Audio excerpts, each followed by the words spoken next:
পুনর্নির্ধারিত white house correspondents ডিনারে অংশ নিচ্ছেন মার্কিন প্রেসিডেন্ট ডোনাল্ড ট্রাম্প। চলতি বছরের এপ্রিলের দিকে করেসপন্ডেন্টস ডিনারে গুলির ঘটনার পর তা স্থগিত করা হয়। আগামী 24 জুলাই অনুষ্ঠিত হবে হোয়াইট হাউস করেসপন্ডেন্টস অ্যাসোসিয়েশনের বার্ষিক এ ডিনার। গত 25 এপ্রিল ওয়াশিংটনে অনুষ্ঠিত হওয়ার কথা থাকলেও নিরাপত্তা সংকটের কারণে অনুষ্ঠানটি বাতিল করা হয়। আয়োজকরা জানান, এবার কঠোর নিরাপত্তা ব্যবস্থা এবং নতুন প্রবেশ নীতিমালা অনুসরণ করার কথা জানান আয়োজকরা। এপ্রিলের অনুষ্ঠানে নিরাপত্তা চৌকিতে হামলার চেষ্টা চালায় এক সন্দেহভাজন ব্যক্তি। এ সময় গোলাগুলির ঘটনা ঘটে।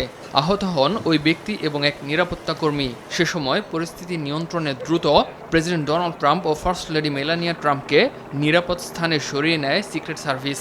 পরে অনুষ্ঠান বাতিল করা হয়। স্থানীয় সময় মঙ্গলবার হোয়াইট হাউস করেসপন্ডেন্টস অ্যাসোসিয়েশনের সভাপতি পুনর্নির্ধারিত এ তারিখ ঘোষণা করেন। একই দিন অনুষ্ঠানে উপস্থিত হওয়া এবং বক্তব্য দেওয়ার কথা জানান মার্কিন প্রেসিডেন্ট ডোনাল্ড ট্রাম্প। দীর্ঘদিন ধরেই সংবাদ মাধ্যমের সঙ্গে টানাপোড়েনের সম্পর্ক ট্রাম্পের, তবে এবার তিনি আগের মতো কঠোর ভাষা ব্যবহার করবেন কিনা সে বিষয়ে স্পষ্ট কিছু জানা যায়নি।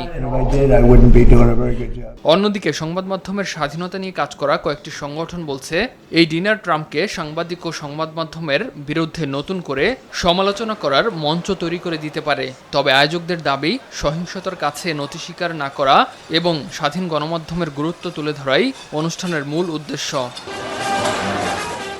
প্রতি বছর অনুষ্ঠিত এই ডিনারে সাংবাদিক, রাজনীতিক ও বিভিন্ন অঙ্গনের বিশিষ্ট ব্যক্তিরা অংশ নিয়ে থাকেন।